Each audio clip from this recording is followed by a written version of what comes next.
Assalomu alaykum YouTube kanalımız obunaçilari. Yana bir usta ukamiz o'zimiz Bag'at tumanidan bo'ldi. Kuxunli mebel ishlab berdik. Usta, kuxunli mebel fikrlaringizni bildirsangiz. Kuxunli mebel yoqdimi? Ajoyib, Xudoga shukr. Yana aytgan svetimda vaqt svet ham mebelimiz ham o'ta zo'r. Aytgan vajlarimiz ham mana shu material ajoyib keldi. Aytganimizni aytib berdingiz yana. Narxlari nasi mebel? Ajoyib. Hammaga tavsiya etaman shunday uzatilish narsani ajoyib chiqib turibdi yana. Usta bolalar rahmat, qo'llarida kulmasin.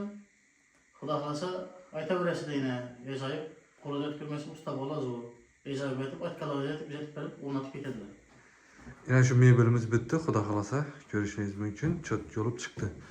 Mebel bilan qisqacha tanishtirib o'taman sizlarni.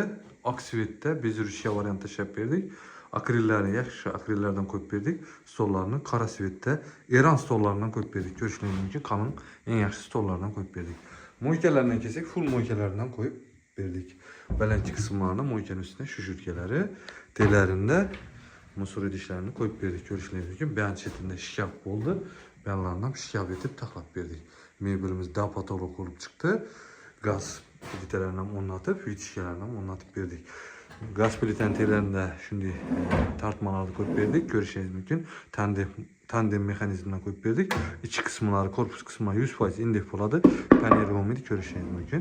Mexanizm ham 30-40 kilogacha garantiya ko'taradi. Ko'rishingiz mumkin, mebellarimiz shunday variantda chiqdi.